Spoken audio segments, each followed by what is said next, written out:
So now we're going to go over the mixing process of, in this case, StreetBond 150, but the mixing process is the same for any of our waterborne materials, whether that is StreetBond 150, StreetBond 150 Airless, StreetBond 120, or DuraShield. The mixing process is going to be exactly the same for all of these products. What you have here is you have, in this case, a 3-component system. You've got your Part A, which is a short-filled 5-gallon bucket of base material.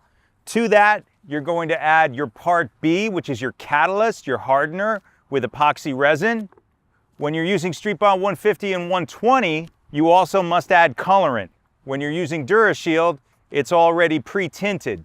With 150 and 120, you do add a pint of colorant. And then the last thing that you're going to add while you're mixing the product is 1 quart container full of clean water. So we've got all the products, we've got all the stuff that we need.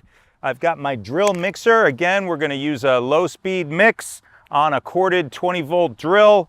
And you can see I've switched to a larger mixing blade because of the higher viscosity of this material. You'll see that it is a lot thicker than a basic latex paint, and certainly a lot thicker than the product that we were working with before. So we're going to begin our mixing process here for a kit of StreetBond 150. I'm going to open up all of my containers first. So I've got the colorant, the Part B, and I've got the Part A. Give everything a little shake just to make sure it's dispersed properly. My colorant is open.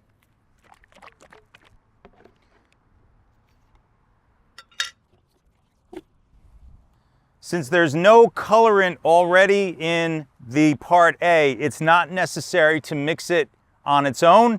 You can just go ahead and add the different components to it and then mix it all together.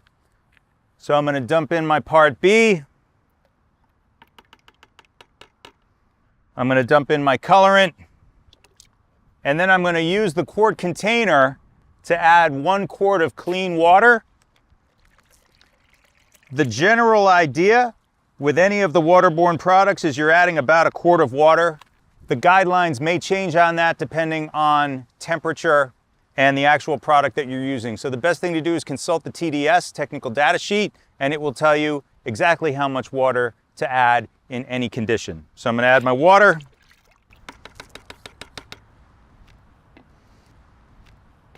And I'm going to start my mixer. We want to mix this product thoroughly for 5 minutes. You want to make sure that the colorant is completely incorporated with the Part A. You want to make sure that the water is completely incorporated. So you can see now the water is starting to go in it.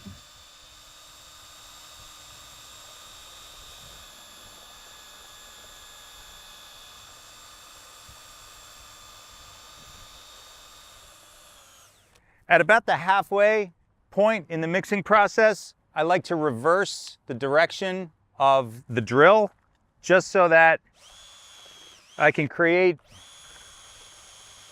some motion going the other way. I think that that mixes the product better.